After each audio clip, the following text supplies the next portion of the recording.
하나님 아버지, 오늘도 저희들 모여서 주님 앞에 예배를 드리고 또 다 함께 교제를 나누고 또 하나님 말씀 공부할 수 있도록 인도해 주심 감사드립니다. 주님, 이 자리에 함께 공부하기를 원하지만 경제적인 사정으로 인해서 또 직장 문제로 인해서 또 건강상의 이유로 함께하지 못하는 그러한 지체들이 있습니다. 주님께서 그들의 모든 사정을 아시오니 주님께서 그들도 하루속히 저희와 함께 하나님 말씀 공부할 수 있도록 주님 인도해 주시기 원합니다. 주님 또한 이 시간을 통해서 저희들이 하늘나라에 대해서 공부하려고 합니다. 주님, 하늘나라에서 가장 무엇이 중요한 것인지 저희들이 올바로 알게 해주시고 또한 저희들이 무엇에 진정한 소망을 두어야 하는지 주님 알 수 있도록 인도해 주시기 원합니다. 감사드리며 우리 주 예수 그리스도 이름으로 기도드렸습니다. 아멘. 예, 지난 시간에 이어서 저희가 계속해서 하늘나라에 대해서 살펴보도록 하겠습니다. 그래서 오늘은 특히 이제 하늘나라와 하나님의 영광이라는 제목으로 살펴보도록 하겠습니다. 예, 지난 시간에 저희가 살펴봤던 것은 하늘나라가 하늘나라일 수 있는 것은 그곳에 예수님이 계시기 때문에 하늘나라가 가치가 있는 것이다 라는 말씀을 드렸었죠. 또 그리스도인들에게 약속된 것은 하늘나라에서의 보상이지 이 세상에서의 형통과 어떤 보상은 아니라는 부분을 살펴봤습니다. 예, 그리고 이제 생명책에 이름이 기록되는 것이야말로 가장 가치 있는 일이다. 이런 것들을 또 살펴봤었죠. 또 하늘나라에 투자하는 것이 가장 현명한 일이다. 이런 것들도 살펴봤습니다. 하늘나라에 투자하는 가장 대표적인 것이 바로 다른 사람들에게 복음을 증거하는 그러한 것이겠죠. 예, 오늘은 이제 하나님의 영광에 대해서 초점을 맞춰서 살펴보도록 하겠습니다. 예, 우리는 성경에 하늘나라, 지옥에 대해서 무엇이라고 말씀하고 있는지 공부하고 있습니다. 성경은 하늘나라에 대해서 많은 것을 말씀하고 있지는 않아요. 오히려 하늘나라보다는 지옥에 대해서 더 많은 것을 말씀하고 있습니다.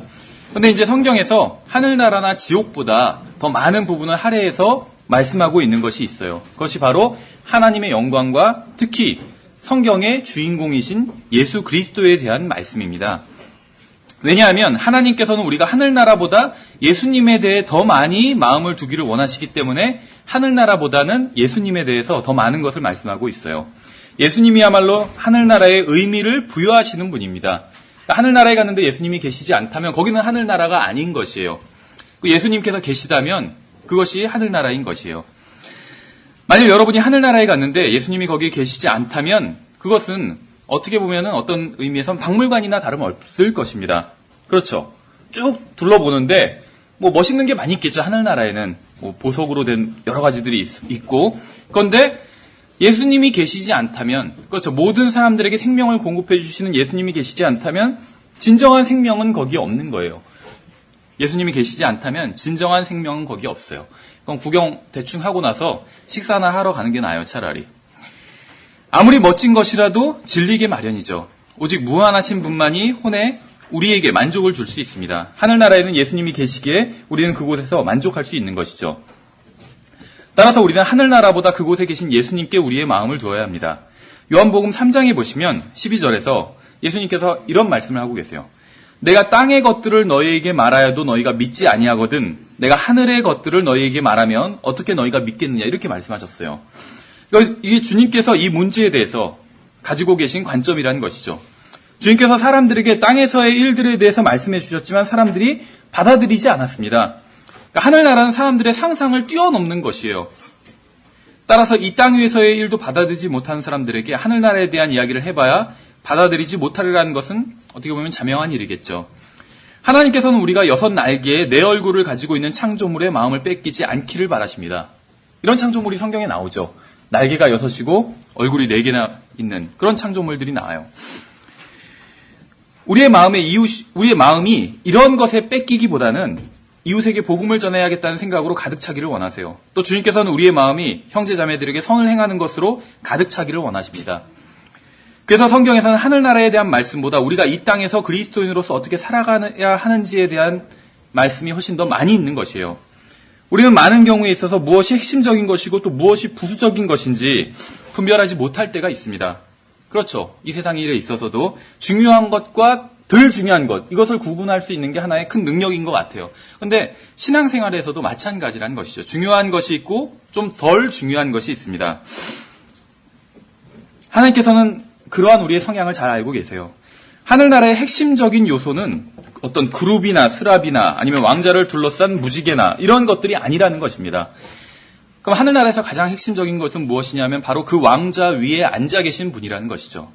그래서 성경은 하늘나라에 대해 말씀하실 때에도 그분의 옷이나 생김새나 거하시는 곳보다 오직 예수 그리스도 자체에 초점을 맞춰 더 많은 것을 말씀하고 있다는 것이에요. 만약 우리가 하늘나라로 한번 여행을 다녀온다면 무엇에 대해서 여행 갔다 오면 후기를 쓰잖아요. 여행기. 무엇에 대해서 후기를 쓰게 될까요? 계시록 4장에서 요한은 하늘나라를 다녀오게 됩니다. 그는 셋째 하늘에 갔어요. 흥미롭게도 요한은 하늘나라에 있는 물질적인 것들에 대해서는 많은 것을 기록하지 않았어요. 그는 주님에 대해서 기록했고 주님께서 무엇을 하시는지에 대해서 기록했습니다. 그는 하늘나라에 있는 사람들에 대해 기록한 것이 아니라 그들이 주님을 찬양하는 것에 대해서 기록했어요. 그러니까 초점이 주님 예수 그리스도 위주라는 것을 볼 수가 있어요. 그러니까 요한계시록이 다른 말로 하면 어떻게 보면 하늘나라 기행문인데 예수 그리스도 중심이라는 것을 볼 수가 있다는 것이죠. 왜 80년대에 기독교계에서 유행했던 책 중에 펄시 콜레라는 사람이 쓴 내가 가본 천국이라는 책이 있거든요. 내용이 다 엉터리예요. 천국에 갔더니 피아노가 무슨 일반 지상에 있는 피아노보다 크기가 3배고 막 이런 내용들, 자기가 지어낸 내용들. 그러니까 성경과 전혀 일치하지 않는, 성경과 전혀 같지 않은 다른 그러한 내용들을 썼다는 것이죠. 그런데 거기서는 내용이 다 물질적인 거 위주예요. 어떤 피아노 얘기, 그런 물질적인 것들 얘기. 근데 성경에 나온 하늘나라 기행문에는 그것이 아니라 예수 그리스도 중심으로 기록되어 있다는 것이죠. 계속 4장이나 5장, 또 7장, 14장에 여기 사람들에 대한 모습이 나오는데 그런 사람들을 설명할 때도 그 사람들이 어떻게 생겼는지, 얼마나 키가 큰지, 아니면 작은지, 머리 색깔은 뭔지, 이런 것들에 대해서는 별로 언급하고 있지 않다는 것이에요. 요한은 그들이 하나님을 경배하고 자신들의 왕관을 벗어서 주님께 던지고 기뻐하며 주님을 찬양하는 것으로 묘사했습니다. 그는 하늘나라에 있는 사람들을 묘사할 때조차도 예수님을 중심으로 설명했던 것이죠. 만약에 가능하지는 않겠지만 만약에 우리가 하늘나라를 여행했다가 돌아온다면 아마도 온통 예수님에 대한 이야기만 하게 될 것입니다. 예수님이 이것을 하셨고 저것을 하셨고 왕자에 안 계실 때 어떻게 계셨고 심판을 또 어떻게 하시고 이런 이야기만 우리가 아마 하게 될 거예요. 정말로 하늘나라를 다녀왔다면. 저는 하나님께서 우리의 마음이 오직 예수 그리스도만으로 가득 차기를 원하신다고 확신합니다. 구약 성경에서는 이사야서 아니면 열왕기서 아니면 욥기 이런데 하늘나라에 대한 묘사가 약간씩 나와요. 그 신약 성경에서는 이제 교회가 들림받은 이후에 사건을 기록하고 있는 계시록에서만 하늘나라에 대해서 묘사하고 있습니다. 계시록을 제외하고는 하늘나라에 대해서 자세히 묘사하고 있는 부분이 없어요. 신약 성경엔. 신약 성경에서 하늘나라의 물질적인 면을 설명하고 있는 유일한 부분이 있는데 거기서는 하늘나라에 대해서 설명하고 있는 것은 이제 사도 바울이 설명하고 있는데 사도 바울의 고백인데 이런 식이에요. 자기가 들림을 받았었고 하늘나라를 보았었는데 하나님께서는 그것에 대해서 말하는 것을 허락하지 아니하셨다. 이렇게 얘기를 하고 있어요. 그러니까 하늘나라에 대한 계시록을 제외한 신약 성경에서 하늘나라에 대한 유일한 설명이 고린도 후서 12장에 있는데 거기서는 하늘나라에 대해서 말하지 말라는 그런 얘기가 나온다는 것이죠. 그러니까 이것은 흥미있는 사실입니다. 교회는 하늘나라와 관련하여 받은 계시가 거의 없다는 것이에요. 교회 자체가 받은 계시는. 교회에게 주어진 계시는 오직 예수 그리스도 자체에 관한 것입니다. 하나님께서 원하시는 것은 우리의 마음이 주님께서 계신 곳이 아니라 예수 그리스도 자체가 되기를 원하신다는 것이죠. 오늘은 그래서 하늘나라에 대해서 구약성경에서 나온 장면이 있어요. 그 중에 하나인 이사야를 중심으로 살펴보도록 하겠습니다. 먼저 6장에 보시면 이사야가 하늘나라의 어떤 계시를 보는 장면들이 나와 있어요. 6장 1절에 보시면 우시야 왕이 죽던 해 또 내가 보니 주께서 높이 들린 왕자에 앉으셨는데 하늘나라죠 이게. 그래서 이사야가 환상 중에 본 것이에요. 높이 들린 왕자에 앉았는데 그분의 옷자락은 성전에 가득하고 하늘나라에 있는 성전에 가득하다는 것이요. 그렇죠. 이 말씀은 어떠세요? 지금 이사야 6장 1절. 여기서 우시야 왕이 죽던 때 이렇게 이제 시작을 하고 있는데 우시야 대신 누구를 넣어도 돼요. 김대중 대통령이 죽던 때 아니면 김일성이 죽던 때 그렇죠. 아니면 김수관 추기경이 죽던 해 내가 보니 주께서 높이 들린 왕자에 앉으셨는데 누구의 이름을 넣어도 마찬가지라는 것이죠. 사람이 죽어도 그러니까 위대한 사람이 죽어도 능력 있는 사람이 죽어도 또 영향력 있는 사람이 죽어도 부자가 죽어도 예수 그리스도께서는 여전히 왕자에 앉아서 다스리고 계십니다. 내가 보니 주께서 높이 들린 왕자에 앉으셨는데 이렇게 말씀하고 있죠. 이사야는 주님을 바라봤어요. 놀랍지 않으세요? 하늘나라가 확 열리고 환상이 열리고 하늘나라를 보게 된 것이요. 이사야가 얼마나 볼 게 많겠어요. 그렇죠? 왜 우리도 어떤 누구 좋은 집에 초대받아서 가면 그 집 구경하느라 막 정신 없잖아요. 그런데 다른 것을 본 것이 아니라 이사야는 하늘나라 볼 게 저 같으면 막 딴 거 보느라고 정신 없었을 것 같아요. 근데 이사야는 주님을 바라봤다고 기록하고 있어요. 그룹들이 있었지만 이사야는 그룹들을 본 것이 아니라 주님을 바라봤어요. 스랍들이 있었지만 그는 주님을 바라봤습니다. 천사장도 있었겠죠, 거기에. 근데 그는 주님을 바라봤어요. 무수한 천사들도 있었겠죠. 근데 그는 주님을 바라봤습니다. 많은 성도들도 있었겠죠. 훌륭한 성도들, 과거에 살았던. 근데 이사야는 주님을 바라봤어요. 이사야는 주님 말고 다른 무엇을 바라볼 필요가 없었어요. 저에게는 수호천사도 필요하지 않아요. 왜냐하면 성령님께서 제 안에 거하고 계시고 저는 주님 안에 있기 때문이죠. 수호천사가 저를 지키는 것이 아니라 저는 하나님의 능력으로 보호받고 있어요. 저에게는 예수 그리스도가 있기 때문에 천사가 필요하지 않아요. 저는 사람들이 정작 중요한 것은 놔두고 덜 중요한 것에 마음이 빼앗기는 것이 답답하더라고요. 이사야가 하늘나라를 봤을 때 가장 먼저 본 것은 바로 하나님이었습니다. 그리고 나서 왕자를 보았고 또 성전을 보았어요. 하늘나라에 있는 성전도 주님보다는 중요하지 않습니다. 하늘나라에 있는 왕자도 주님보다 중요한 것은 아니에요. 하늘나라에 있는 성전도 그 안에 구원자께서 계시지 않다면 아무런 의미가 없는 것이에요. 만약 그 안에 예수님이 계시지 않는다면 그것은 어떻게 보면 피라미드나 다름없는 것이에요. 하늘나라에 있는 성전이. 그냥 관광거리일 수밖에 없다는 것이죠. 하늘나라에 있는 성전이 위대한 이유는 그곳에 살아계신 구원자께서 계시기 때문에 위대한 것이죠. 하늘나라에 있는 왕자가 위대한 이유는 거기에 살아계신 분이 앉아 계시기 때문에 위대한 것입니다. 그러므로 우리는 하늘나라에 있는 그 무엇보다 거기에 계신 분에게 관심을 가져야 되는 것이에요. 2절에 그것 위에는 스랍들이 저마다 6날개를 가진 채 서 있더라. 성경에 의하면 천사는 날개는 없어요. 성경에서 천사를 묘사하면서 날개가 있다고 말씀하시고 있는 구절은 한 군데도 없습니다. 그런데 날개가 있는 존재가 있어요. 바로 스랍들이에요. 근데 날개가 6개나 있어요. 그가 두 날개로 두 날개로는 자기 얼굴을 가리고 두 날개로는 자기 발을 가리며 두 날개로는 날더라. 그러니까 6개인데 세 쌍이죠. 한 쌍으로는 얼굴을 가리고 한 쌍으로는 아랫부분, 다리를 가리고 한 쌍으로는 날고 있었던 것이요. 굉장히 특이한 모습이죠. 이걸 그린 사람들이 많은데 그린 사람마다 다 그림이 다르더라고요. 어쨌든 간에 스랍이 나오죠. 그래서 이제 이들의 존재는 어떤가요? 이 스랍들은 사실은 교회의 모형인 리브가가 그리스도의 모형인 이삭을 만날 때의 모습과 어떻게 보면 비슷한 모습을 보여주고 있습니다. 무슨 말이냐면 저는 이 스랍들이 놀라운 창조물이라고 생각을 해요. 성경에서 어떻게 보면 가장 놀라운 창조물 중에 하나예요. 이 스랍들은. 그런데 만일 사람들이 스랍들을 보게 된다면 그 스랍들의 영광에 압도당할 것이라고 생각해요. 그러나 이러한 스랍들도 예수 그리스도 앞에서는 자신들의 영광을 가리고 있는 것이에요. 지금 날개가 세 쌍이 있는데 한 쌍으로는 상체를 가리고 한 쌍으로는 하체를 가린 것이거든요. 무엇이냐면 자신들의 영광을 가린 것이에요. 예수 그리스도 앞에서. 리브가는 아름다운 여인이었지만 이삭 앞에서는 자신의 얼굴을 베일로 가렸습니다. 제가 여러분에게 확실하게 말씀드릴 수 있는 것은 여러분이 받을 왕관이 얼마나 크고 대단하던 간에 여러분이 받을 보상이 얼마나 크고 많건 간에 상관없이 여러분이 예수 그리스도 앞에 서게 되면 여러분은 자신의 영광을 가리게 될 것입니다. 주님의 영광으로 인해 여러분은 그 앞에서 겸손해질 것이요. 주님의 뛰어나심으로 인해 여러분은 스스로를 낮추게 될 것입니다. 저는 그 자신들의 교회에 대해서 자랑하는 분들을 많이 봤어요. 목사님들, 또 사역자들, 자기 교회가 얼마나 훌륭한지, 얼마나 대단한지, 그렇죠. 얼마나 많은 일을 했는지 자랑하는 사람들을 많이 봤어요. 이해는 가죠. 크고 훌륭한 교회를 보면 자랑할 것도 많겠다. 이해는 가요. 모르겠어요. 자랑하는 거 좋아하시는 분들도 있고 여러분도 만약에 자랑하시고 싶은 것이 있다면 이 땅 위에서 실컷 자랑하시기 바랍니다. 왜냐하면 하늘나라에선 자랑할 것이 아무것도 없어요. 우리가. 하늘나라에서 주님 앞에서는 여러분도 스랍들처럼 자신의 영광을 가리게 될 것입니다. 3절에 보시면 하나가 다른 하나에게 크게 외쳐 이르기를, 그러니까 스랍들이 복수네요. 그래서 하나가 다른 하나에게 크게 외쳐 이르기를 거룩하다 거룩하다 거룩하다 만군의 주여 그분의 영광이 온 땅에 충만하도다 하더라. 스랍들이 한 말에 놀랍지 않으세요?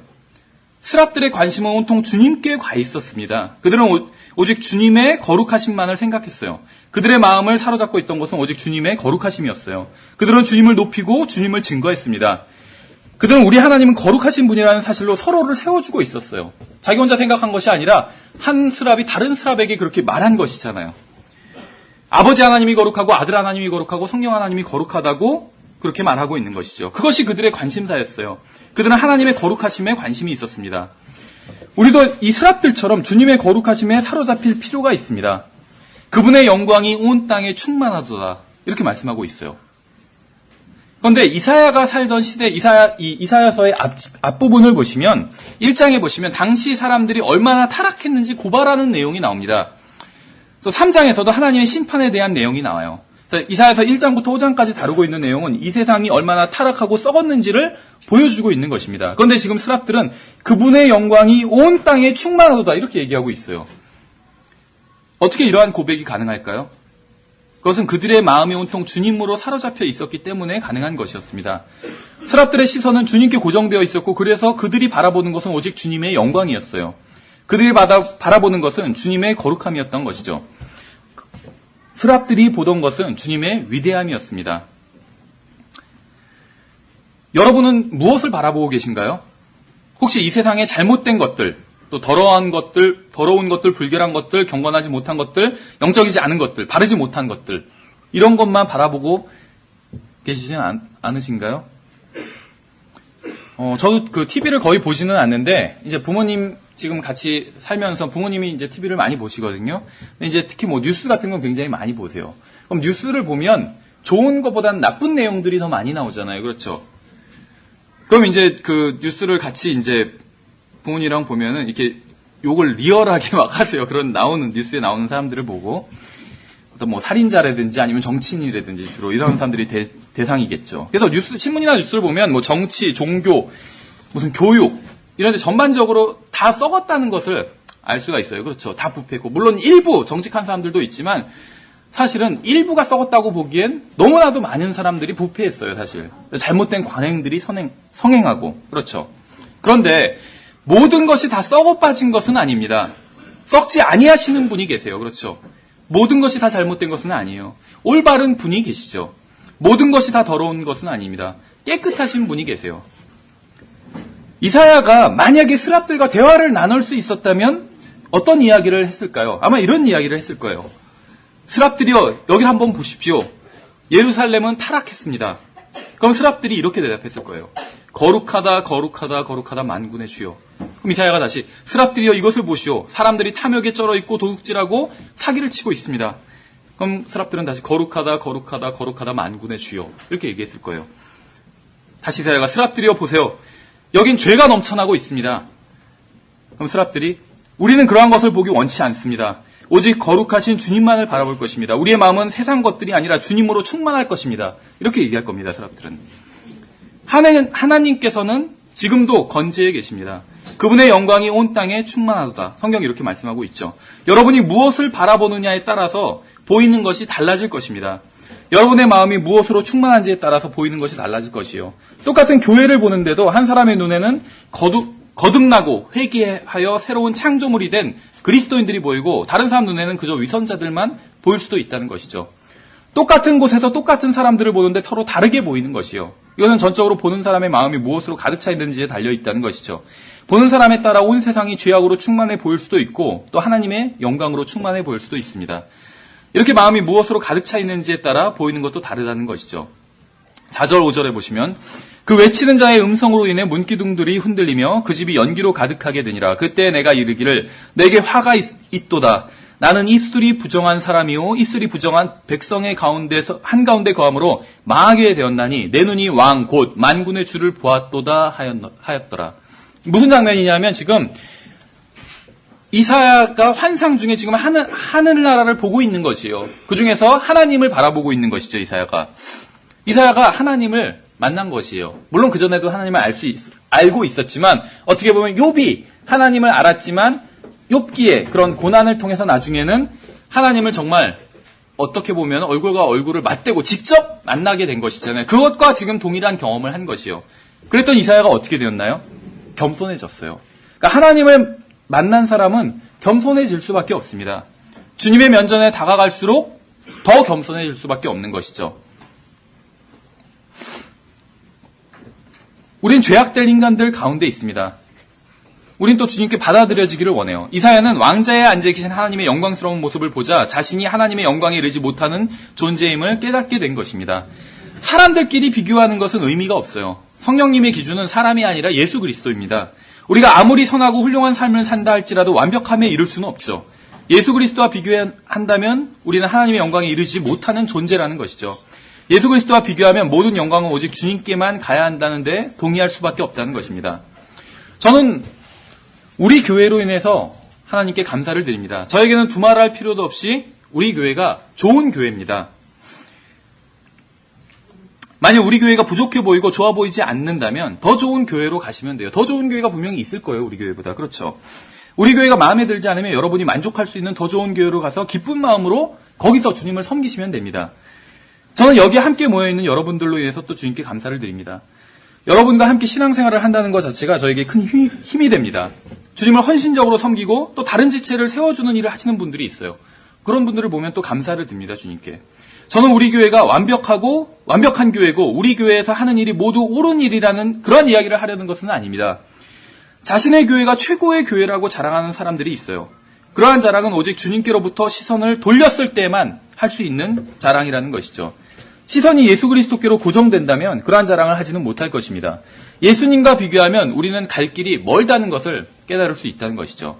그래서 주님께 시선이 고정된 사람들은 서로를 위해서 기도를 하고 또 기도 부탁을 서로 하는 것이에요. 우리는 저 사람들보다 낫고 우리는 무엇을 하고 또 무엇을 하지 않고 이런 자랑을 하는 사람들이 있어요. 이러한 자랑은 시선이 주님께로부터 멀어졌다는 것을 드러낼 뿐입니다. 왕자에 앉으신 분을 바라보게 되면 우리가 한없이 부족한 사람들임을 고백할 수밖에 없어요. 이사야의 고백처럼. 우리는 사람이 아닌 주님을 바라봐야 됩니다. 우리는 영광의 왕자에 앉아 계신 분을 바라봐야 돼요. 저 같은 사람이 그 왕자에 앉아있지 않다는 것이 참으로 다행스러운 일이죠. 또 여러분 같은 분이 그 왕자에 앉아 있지 않다는 것도 다행스러운 일이에요. 내게 화가 있도다. 나는 입술이 부정한 사람이요 입술이 부정한 백성의 한가운데 거함으로 망하게 되었나니 이렇게 말씀하고 있죠. 이사야는 자신의 입술이 부정한 사람이라고 말하고 있어요. 여러분 어떠신가요? 혹시 여러분의 입술에서 나온 말이 여러분을 더럽힌 적은 없나요? 저도 이렇게 말 실수할 때가 굉장히 좀 많이 있어요. 그래서 후회할 때가 많이 있는데 성경은 우리의 혀는 다른 어떤 지체보다 더 많은 죄를 짓는다고 말씀하고 있습니다. 혀는 길들이지 못하는 지체라고 말씀하고 있어요. 성경에선. 그래서 야고보서에서는 혀가 지옥불을 불러일으킬 수도 있다고 경고하고 있어요. 자, 읽어보면 3장 6절에서 혀는 불이요 불법의 세계니라. 이와 같이 혀는 우리의 지체들 가운데 하나로 온몸을 더럽히고 본성의 행로에 불을 붙이며 자기도 지옥불 위에 놓여 있느니라. 이렇게 말씀하고 있어요. 성경은 우리의 입이 무덤과 같다고 말씀하고 있어요. 열린 무덤. 무덤이 있는데 열려있는 무덤이에요. 그럼 입 안에 혀가 있잖아요. 그럼 혀가 무덤 안에 있는 것과 같다는 것이죠. 이러한 모든 혀의 더러움이 하나님 앞에서 모두 드러나게 됩니다. 그렇죠. 이사야의 시선이 주님께로 향했을 때 자신이 얼마나 더러운 사람인지 자신의 혀가 얼마나 불의한 것이었는지 깨닫게 된 것이에요. 사람들과 비교했을 때 몰랐는데 주님을 바라보니까 알게 된 것이요. 자신이 어떤 존재인지를. 제가 아는 어떤 분도 이런 분이 있어요. 복음을 전하는데 그분의 그 생활이 굉장히 의로웠어요. 구원받지 않은 분이었는데도 저는 구원받은 사람이었고 그분은 구원받지 않았는데도 불구하고 그분이 훨씬 더 의롭더라고요. 저보다. 근데 문제가 뭐였냐면 자기가 죄인이란 걸 그래서 깨닫기가 너무 어려웠어요. 제가 봐도 너무 훌륭한 사람이었어요. 훌륭한 시민이었고. 그래서 아무리 복음을 설명해줘도 이해는 가는데 자기가 죄인이라는 거기서부터 걸리는 거예요. 자기가 죄인 같지가 않은 거예요. 솔직하게 얘기해서. 근데 하나님에 대해서 지금은 구원받으셨어요, 그분이. 근데 하나님에 대해서 알면 알수록 자기가 죄인이란 걸 결국 깨달은 거예요. 하나님 앞에서 죄인이란 걸. 그렇죠. 왜 이사야가 입술이 부정한 사람이었을까요? 바로 답은 여기에 있어요. 내 눈이 왕 곧 만군의 주를 보았도다 하였더라. 주님을 본 것이에요, 이사야는. 스랍들의 시선이 주님께 고정되고 마음이 주님의 영광으로 충만했을 때 그들의 마음과 생각은 변화되었습니다. 이사야의 시선이 주님께 고정되고 마음이 주님의 영광으로 충만해졌을 때 그의 마음과 생각이 변화된 것이에요. 6, 7절에 그때의 스랍들 중에서 하나가 부짓기로 제단에서 불타는 숯을 취해 손을 들고 내게로 날아와 그것을 내 입에 대며 이르기를 보라 이것이 내 입술에 닿았으니 내 불법이 제거되고 내 죄가 깨끗하게 되었느니라 하더라. 요한일서에서는 비슷한 말씀이 있어요. 1장 9절에서 만일 우리가 우리의 죄들을 자백하면 그분께서는 신실하시고 의로우사 우리의 죄들을 용서하시며 모든 불의에서 우리를 깨끗하게 하시느니라. 이사야가 지금 자백한 것이죠. 하나님 앞에서. 그래서 깨끗하게 해주신 것이에요. 단순히 사과를 하거나 다시는 하지 않겠다고 다짐을 하는 게 아니라 하나님 앞에서 정직하게 나아가서 우리의 죄를 자백하고 우리의 상태를 인정한다면 주님께서는 우리를 깨끗하게 해주실 것이라고 약속해 주시는 것입니다. 이사야는 단지 죄송하다고 말하거나 용서해달라고 하거나 다시는 하지 않겠다거나 아니면 인생을 바꿔달라거나 이러한 말을 한 것이 아니에요. 그는 단지 하나님 앞으로 나아가서 자신이 부정한 자임을 고백한 것이에요. 하나님께서 우리에게 원하시는 것은 단지 우리가 정직하게 주님 앞으로 나아가는 것입니다. 주님 앞에서 우리는 발가벗은 것과 마찬가지예요. 따라서 있는 그대로 정직하게 주님 앞에 나아갈 필요가 있습니다. 그러면 주님께서는 여러분의 필요를 채워주실 것입니다. 내 불법이 제거되고 내 죄가 깨끗해 되었느니라 이렇게 말씀하고 있죠. 이사야는 어떤 제사도 드리지 않았어요. 그렇죠. 구약시대인데 죄가 깨끗하게 되려면 어떻게 되나요? 구약시대에는 제사를 드려야 되잖아요. 근데 어떤 제사도 드리지 않았어요. 또 어떤 헌물도 바치지 않았어요. 어떤 대가도 치르지 않았어요. 그런데 주님께서는 신실하고 정직한 마음에 반응하셔서 이사야의 죄를 제거해 주시고 깨끗하게 해주셨다는 것이죠. 아브라함이 깨끗하게 되는 순간이 있었죠. 하나님 앞에서. 의롭다고 칭함을 받는 순간이 있었잖아요. 이사야도 지금 의롭다고 칭함을 받은 것이에요. 깨끗하게 되는 것이죠. 8절에 또 내가 주의 음성을 들었는데 이르시기를 내가 누구를 보내며 누가 우리를 위하여 갈까 하시더라. 왜 이런 말씀을 하셨을까요? 이사야가 주님 앞에서 이제 준비가 되었잖아요. 그렇죠. 죄를 자백하고 깨끗하게 되었어요. 용서받고. 그래서 이제 이 말씀을 하신 것이요. 그때 내가 이르되 이사야가 한 말이죠. 내가 여기 있나이다 나를 보내소서 하였더라. 하나님께서는 누가 우리를 위하여 갈까 이렇게 말씀하셨습니다. 누가 예수님을 위해서 가시겠습니까? 또 누가 아버지 하나님을 위해서 가시겠습니까? 또 누가 성령 하나님을 위해서 가시겠습니까? 이사야는 예언자였어요. 그러나 주님께서 필요하신 사람은 예언자 이상의 사람이었습니다. 이사야는 설교자였어요. 전파하는 사람. 근데 주님께서 필요하신 것은 설교자 이상의 사람이었습니다. 이사야는 진리를 증거하는 사람이었어요. 그렇죠. 이전에도 이사야가 하나님을 이렇게 만나고 하늘나라의 환상을 보기 전에도 진리를 증거하는 사람이었어요. 선지자였고. 그런데 주님께서 필요하신 사람은 진리를 증거하는 것 이상의 사람이에요. 어떤 사람일까요? 주님께서 필요하신 사람은 단순히 진리를 알고 전하는 사람이 아니라 주님 앞에서 진정으로 겸손한 사람이에요. 많은 사람들이 설교하고 가르치고 증거하고 또 구령하고 교도소에 가서 복음을 전하고 또 거리 설교를 해요. 다 좋은 일이에요. 제가 한 말은. 근데 이러한 사역자들에게 필요한 것은 겸손한 마음으로 주님을 바라보는 일입니다. 그러면 주님께서는 능력을 공급해 주시고 또 그들 가운데서 일하실 것이에요. 자신의 재능과 능력을 이용해서 주님의 일을 하는 것은 좋은 일입니다. 분명히. 그렇죠. 그러나 그 밑바탕에 자만심이 깔려 있다면, 교만이 깔려 있다면, 그 일로 인해서 자신을 드높이려는 동기가 숨어 있다면, 자신과 자신의 교회와 자신의 업적을 자랑하고자 하는 그런 마음이 숨어 있다면 모든 것은 다 사라져 없어져 버릴 것이에요. 나중에. 오직 하나님께서 하시는 일만 남을 것입니다. 그러므로 여러분 안에 있는 예수 그리스도께서 일하도록 하셔야 돼요. 내가 여기 있나이다 나를 보내소서 이렇게 이사야는 말하고 있죠. 여러분이 예수 그리스도를 바라보면 어떤 일이 생기는지 아세요? 여러분이 예수 그리스도를 바라보면 첫 번째는 하나님을 바라봤을 때, 진정으로 하나님을 보았을 때 겸손하게 됐죠. 이사야는. 두 번째는 무엇이었냐면 진정으로 하나님을 바라보게 되었을 때 자원하여 주님을 섬기려는 마음이 생기게 된다는 것이에요. 이사야가 그랬어요. 자원해서 마음이 생긴 것이에요. 그렇죠. 얼마나 이걸 보면 정말 하나님 신사적인 분이시다 이런 걸 느낄 수가 있어요. 억지로 하시는 분은 아니에요. 아무리 좋은 걸 할지라도. 구원받는 건 좋은 것이잖아요. 근데 억지로 구원받게 하시지는 않아요. 알려주시고 그 다음에 선택하게 하시는 거죠. 또 하나님을 섬기는 건 좋은 것이에요. 섬기는 것이라 해서 나쁜 것이 아니라 하나님을 섬기는 것은 좋은 것이에요. 대통령을 섬기는 거 좋은 일이잖아요. 그렇죠. 장관으로 섬긴다. 섬기는 거잖아요. 미니스터. 좋은 일이잖아요. 대통령보다 훨씬 더 높으신 분을 섬기는 게 더 좋은 일이잖아요. 하나님을 섬기는 건 좋은 일이에요. 근데 이 좋은 일도 자원하여 하게 하신다는 것이죠. 그렇죠. 억지로 시키는 것은 아니에요. 이사야 보고 야 네가 가 이렇게 하신 것이 아니라는 것이죠. 누가 갈까 하니까 이사야가 진정으로 하나님을 만난 사람은 자원하는 마음이 생긴다는 것이요. 그렇죠. 여러분 진정으로 하나님을 구원받지 않으셨다는 것이 아니에요. 진정으로 자신이 하나님을 알고 있는가 생각해 보세요. 알고 있는 것 같기도 하고 잘 모르는 것 같기도 하고 그러죠. 근데 그 기준의 하나가 알 수 있는 기준 중에 하나가 자원하는 마음이 있는가요? 자원해서 주님을 섬기고자 하는 마음이 있는가? 자원해서 다른 지체들을 섬기고자 하는 마음이 있는가? 여러분의 시선이 예수 그리스도께로 고정되면 여러분의 자아, 즉 여러분 자신은 사라져버립니다. 그러나 여러분의 시선이 사람들을 향하게 되면 여러분은 주님을 위해서 아무런 일도 하지 못하게 돼요. 사람들을 바라보게 되면. 이사야는 주님을 바라보았기 때문에 자원하는 마음으로 주님의 사역에 동참할 수 있었습니다. 날개가 6개나 달린 생물이 있다면 모든 사람의 이목을 집중시킬 수 있는 것이 분명하죠. 그러나 이사야는 다른 것을 보지 않고 주님만을 바라봤어요. 근데 이거는 이제 하늘나라니까 주님을 바라보는데 우리의 시선을 방해하는 것들이 있었죠. 그러니까 날개가 뭐 스랍들이나 그룹들, 휘황찬란한 것들, 그런 것들에 시선이 뺏길 수도 있었겠죠. 그런데 이사야는 시선을 뺏기지 않았어요. 근데 이제 이 땅에서는 좀 경우가 다르죠. 우리가 주님을 바라보는데 그 시선을 빼앗는 것들이 있어요. 그렇죠. 이런 뭐 휘황찬란한 것들이 아니라 대부분 어떤 어려운 일들이겠죠. 그래서 우리는 절망하는 것이에요. 우리가 만약에 주님을 바라본다면 분명히 결과는 달라질 것입니다.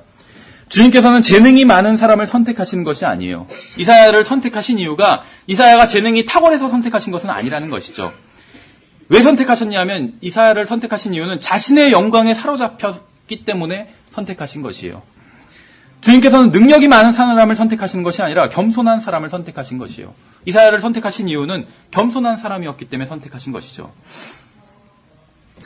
이사야서를 보시면 굉장히 흥미있는 장면이 나옵니다. 이것이 이사야서가 어떤 분들은 이제 어떤 신학자들은 이사야서가 이렇게 연결되어 있지 않은 것 같다 이런 얘기를 해요. 그래서 이사야를 보통 어떻게 얘기하냐면 66장이잖아요, 이사야서가. 근데 이것이 2명이 기록했다. 앞부분은 제1 이사야, 뒷부분은 제2 이사야. 신학교 가면 이런 거 배워요.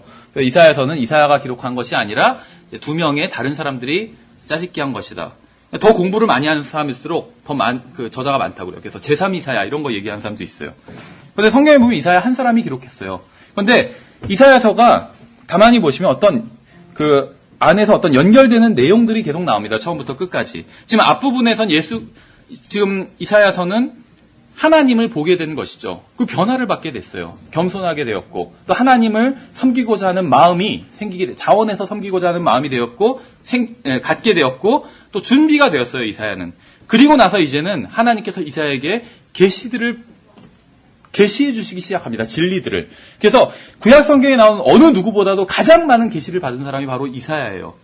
먼저 7장 14절에 보시면은 잘 아시는 구절이죠. 그러므로 주께서 친히 한 표적을 너에게 주시리라. 보라, 처녀가 수태하여 아들을 낳고 그의 이름을 임마누엘이라 하리라.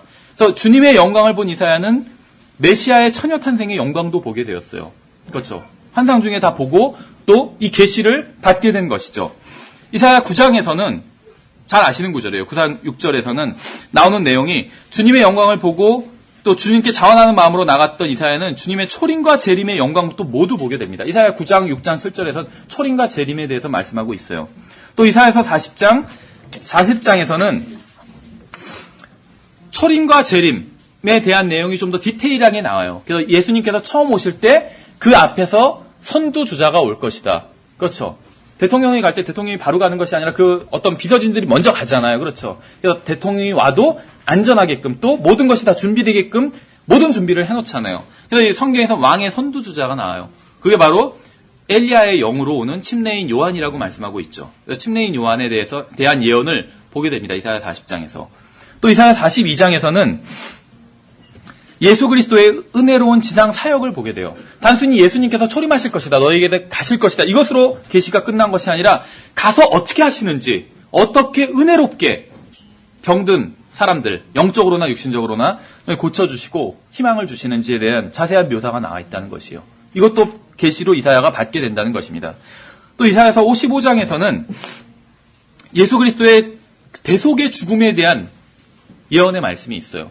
단순히 사람들에게 은혜를 베푸시는 은혜로운 사역만 하시는 것이 아니라 병자들을 고쳐주시고 사람들을 먹이시는 그런 기적을 베푸시고 그런 사역만 하는 것이 아니라 사람들의 가장 문제의 핵심인 죄 문제를 해결해 주시는 그 일을 하신다. 그것이 바로 이사야 55장에 예언되어 있는 것이죠. 그래서 이러한 것까지 이사야에게 또 계시로 보여주신다는 것입니다. 또 이사야 55장에서는 어떤 지금 신약 교회에게 주시는 계시와 동일한 어떤 계시들. 그래서 누구든지 원하는 자는 값없이 죄사함을 받을 수 있는 값없이 베푸는 죄사함에 대한 그런 말씀을 진리를 환상으로 또 보게 돼요. 이사야 55장 1절 2절에서. 그렇죠. 하나님께서 우리에게 성경을 주심으로 인해서 감사드립니다. 성경을 읽을 수 있음에 또 감사를 드려요. 성경을 연구할 수 있음에 감사를 드립니다. 그런데 하나님께서는 여러분이 주님의 영광에 사로잡혀 여러분의 마음이 주님의 영광으로 가득하고 주님 앞에서 겸손한 마음으로 나올 때 여러분에게 진리를 계시해 주세요. 여러분이 주님을 높이지 않고 겸손한 마음으로 주님께 나아가지 않으면 밤새 성경을 연구한다 할지라도 여러분은 어떠한 계시도 받지 못할 것입니다. 이사야를 통해서 알 수 있다는 것이죠. 이사야가 주님 앞에서 겸손한 마음으로 나갔을 때 주님께서 놀라운 계시들을 다른 구약 성경의 어떠한 선지자들에게 보여주신 것보다도 훨씬 더 많은 놀라운 계시들을 보여주셨다는 것입니다. 이사야는 주님의 영광을 보았어요. 그래서 주님께서 모든 것이 되시고 자신은 아무것도 아니라는 사실을 깨달았습니다. 우리가 하나님의 영광을 보고 주님을 높일 때 비로소 주님께서는 자신을 우리에게 계시해 주십니다. 이사야는 주님의 영광을 보고 주님 앞에서 겸손해졌기에 주님의 처녀 탄생과 십자가의 대속과 신부인 교회에 관한 어떤 진리들을 볼 수 있었습니다. 여러분은 성경의 진리를 온전히 알기 원하시나요? 그렇다면 성경의 저자이신 분이 여러분의 마음에 충만할 수 있도록 그렇게 하셔야 됩니다. 여러분의 지식이나 연구 능력이나 아니면 두뇌의 영광을 돌리지 말고 주님께 영광을 돌리셔야 된다는 것이에요. 여러분은 하나님의 은혜가 아니라면 단 두 글자도 읽을 수 없는 존재라는 것이에요. 하나님의 은혜가 아니라면 단 한 문장도 제대로 이해할 수가 있는 사람은 이 세상에 존재하지 않아요. 하나님께서 붙들어 주시고 지혜를 공급해 주시지 않는다면 사람은 자기의 이름조차 제대로 말할 수 없는 게 바로 인간이라는 것이죠. 그러므로 인간을 높일 이유가 전혀 없고 모든 영광은 하나님께 돌아가야 되는 것이 마땅한 일이죠. 이사야서 63장에 보시면은 주님께서는 다시 오심에 대해서 또 디테일한 자세한 그러한 계시를 이사야에게 보여주시는 그러한 장면이 나옵니다. 또 이사야서 65장에서는 천년왕국에 대한 계시가 나와요. 굉장히 이사야는 지금 많이 받고 있죠. 계시를. 예수 그리스도의 초림뿐만이 아니라 재림, 교회 시대에 대한 진리들, 그 다음에 천년왕국에 대한 진리까지 지금 이사야는 계시로 받고 있는 것이에요. 이사야서 66장, 마지막 부분이죠. 66장에도 또 천년왕국에 대한 그러한 계시를 또 받고 있어요. 그러면서 마지막으로는 이제 초대하고 계시는 부분이 나와요. 그래서 이 66장을 통해서 우리가 알 수 있는 것은 누구든지 이사야처럼 겸손한 마음으로 나오는 자는 주님께서 받아주시고 보살펴주시고 또 교제를 나눠주시고 진리를 계시해 주신다는 이러한 사실을 알 수 있다는 것이죠. 여러분이 하늘나라에서 무엇을 보아야 하는지 알려드리겠습니다. 하늘나라에는 굉장히 중요한 한 분이 계세요. 거기에는 위대한 한 분이 계십니다. 거기에는 진리를 계시해 주시는 한 분이 계세요. 그곳에는 죄인을 구원해 주시는 한 분이 계십니다. 거기에는 거룩한 한 분이 계세요. 바로 예수 그리스도십니다. 모든 사람들은 주님 앞에서 겸손해야 됩니다. 여러분이 아무리 돈이 많고 지식이 많고 머리가 좋고 선하고 무슨 뛰어난 일들을 할 수 있다 할지라도 하나님께서는 그러한 것에 전혀 감동하시지도 않고 인상을 받으시지도 않아요. 대단한데? 누가 돈이 많다고 해서 와, 저 사람 돈이 엄청 많은데? 누가 잘생겼다고 해서 엄청 잘생겼는데? 모르겠어요. 우리는 잘생긴 사람 보면 감동받을 때가 있을지 모르겠는데 하나님께서는 전혀 그런 것으로 인해서 감동받지 않으세요. 누가 좋은 대학에 와 누가 서울대 갔네? 하나님께서 그러실 것 같으세요? 전혀 감동받지 않으세요. 하나님께서는 그런 것에. 주님께서는 여러분이 얼마나 영적으로 뛰어난지 아니면 얼마나 대단한 일을 할 수 있는지 아니면 죄를 짓지 않고 얼마나 경건하게 살 수 있는지 이러한 것에도 전혀 감동받지 않으세요. 주님께서는 겸손하고 통회하는 마음에 관심을 갖고 계세요. 하나님께서 원하시는 마음이 무엇인지 아세요? 시편 51편을 보시면 시편 51편은 다윗의 찬양입니다. 또 고백이에요. 52편에 의하면 다윗은 전가된 의를 가지고 있었어요. 또 32편에 의하면 확실한 은혜를 받았습니다. 다윗은. 그런데 51편에 보면 아직도 주님 앞에서 죄를 자백해야 할 필요가 있었어요. 다윗은 구원을 간구한 것이 아니에요. 다윗이 간구한 것은 다음과 같았습니다. 10절을 보시면 오 하나님이여 내 안에 깨끗한 마음을 창조하시고 내 속에 올바른 영을 새롭게 하소서. 하나님의 마음에 합한 사람이었다고 하잖아요. 다윗을. 이런 기도를 보면 이해가 되는 것 같아요. 여러분 무엇을 구하세요? 기도를 구하실 때? 모르겠어요. 저도 제가 필요한 것들을 구하는데 가장 중요한 게 그런 것 같아요. 자기에게 무엇이 필요한지. 그렇죠. 돈이 필요하고 다 필요해요. 필요 없다는 것은 아니에요. 그런데 다윗은 자기에게 필요한 것이 무엇인지 가장 정확히 알았어요. 깨끗한 마음이 필요하다고 알고 있었어요. 올바른 영. 그렇죠. 우리도 사실 이걸 구해야 되는데. 근데 여러분 깨끗한 마음이 무엇인지 아세요? 깨끗한 마음. 올바른 영이 무엇인지 아세요? 17절을 보시면 51편. 하나님께서 구하시는 희생물은 상한 영이라 이렇게 말씀하고 있어요. 성경에 의하면 올바른 영이 무엇인지 아세요? 그것은 상한 영이에요. 상한 영. 우리나라 말로는 좀 이상하죠. 상한 영. 그러니까 뭔가 부패한 영인가? 아니에요. 그것은 아니에요. 부패한 것을 원하시는 건 아니고 영어로는 a broken spirit이에요. 깨진 마음이에요. 깨진 마음. 그렇죠. 그래서 깨진 거는 우리 갖다 버리잖아요. 컵이 깨지면 어떻게 하세요? 버리시죠. 근데 하나님께서는 깨진 것을 쓰세요. 깨진 것. 그래서 깨진 a broken spirit. 깨진 영. 깨끗한 마음이 무엇인지 아세요? 오 하나님이여 상하고 통회하는 마음을 주께서 멸시하지 아니하시리라. 깨끗한 마음은 통회하는 마음이에요. 통회하는 마음. 이런 말씀이 흥미롭지 않으세요? 바르게 옷을 입고 또 성별된 삶을 살고 죄를 짓지 않고 선행을 많이 한다 해도 그것으로 인해 자신이 다른 사람들보다 낫다는 자만심과 자부심이 있다면, 그것으로 인해 교만하고 자랑하고 다른 사람들을 정죄한다면 하나님의 눈앞에서는 정말 추악한 것일 뿐이에요. 우리 아이가 당신의 아이보다 낫죠. 그런 말씀은 어떠세요? 우리 남편이 당신 남편보다 낫죠. 우리 교회가 당신 교회보다 낫죠. 다 똑같은 수준의 말들이에요. 이러한 자만은 모두 주님 앞에서 추악한 마음일 뿐입니다. 마귀가 원하는 것은 인간이 자만으로 가득 차게 되는 것이요. 마귀가 아무리 좋은 일을 많이 하고 교회 생활을 열심히 한다 할지라도 자만으로 가득 차 있다면, 우리가 자만으로 가득 차 있다면 그것은 결코 하나님이 원하시는 것이 아니라 마귀의 뜻대로 된 것이라는 것이죠. 하나님께서 찾으시는 것은 상한 영과 통회하는 마음입니다. 우리가 겸손해야 비로소 하나님의 선택을 받고 쓰임을 받을 수가 있어요. 우리가 똑똑해야 하나님의 쓰임을 받는 것이 아니에요. 대단히 많은 것을 가지고 있어야 하나님의 쓰임을 받는 것이 아니에요. 많은 것을 알고 있어야 하나님의 쓰임을 받는 것이 아니에요. 겸손해야지 하나님의 쓰임을 받을 수 있는 것이요. 또 상한 영과 통회하는 마음을 가지고 있어야지 하나님의 쓰임을 받을 수 있다는 것입니다. 이사야는 하늘나라에서 무엇을 봐야 하는지 알았어요. 그는 황금길이나 진주문의 마음을 빼앗기지 않았습니다. 그러한 것에는 한눈 팔지 않고 예수님을 바라봤어요. 여러분이 하늘나라에 가면 스라비나 천사들이나 다른 위대한 사람들로 인해서 놀라게 되는 것이 아닙니다. 와, 저기 아라이 토레이 좀 봐. 저기 존 웨슬리 좀 봐. 이렇게 그것 때문에 놀라게 되는 것이 아니라는 것이요. 우리는 하늘나라에 가면 모두 예수 그리스도로 인해서 놀라고 감탄하게 될 것입니다. 우리는 서로 아마 이렇게 얘기하게 될 거예요. 와, 저기 계신 저분을 보세요. 저 위대한 구원자를 보세요. 저분이 바로 예수님입니다. 여러분이 하늘나라에 가면 다른 것으로 인해서 놀라는 것이 아니라 오직 한 분으로 인해서 놀라게 될 것이요. 한 분의 모습과 한 분의 음성과 한 분의 영광에 압도당하게 될 것입니다. 우리가 하늘나라에 가서 주님을 직접 보게 되면 우리의 마음은 온전히 주님으로 충만하게 될 것입니다. 우리가 하늘나라에서 눈을 뜰 때 저를 사랑하여 자신의 목숨을 주셨을 뿐만 아니라 제가 구원받은 이후부터 그곳에 가는 그 순간까지 저를 위해서 아버지께 간구하시고 또 인도해 주시는 그분을 직접 보게 될 것이에요. 우리가 하늘나라에 가면 저는 어떤 성인들이나 어떤 위인들을 만나게 되는 것이 아니라 또 그들을 우러러보게 되는 것이 아니에요. 하늘나라의 모든 성도들은 오직 한 마음과 한 목소리로 오직 한 분만을 찬양하게 될 것입니다. 오직 한 분만이 찬양을 받으시고 영광을 받으시기에 합당하신 분이시죠. 바로 예수 그리스도신 것이죠. 그래서 오늘 우리가 공부한 것을 정리하면 하늘나라에서 가장 중요한 것은 바로 하나님입니다. 예수 그리스도죠. 신앙생활의 열쇠는 우리의 영적인 시선을 예수 그리스도께로 고정시키는 데에 있는 것입니다. 또 하나님께서 원하시는 사람은 상한 영과 통회하는 마음을 가진 사람이지 어떤 능력이 많은 사람, 똑똑한 사람, 무엇을 많이 가진 사람이 아니라 그런 것을 하나님께서 원하시면 언제든지 주실 수가 있는 것이죠. 상한 영과 통회하는 마음, 겸손한 마음을 가진 사람을 하나님께서 원하시는 또 선택해서 쓰시는 사람이라는 것이죠.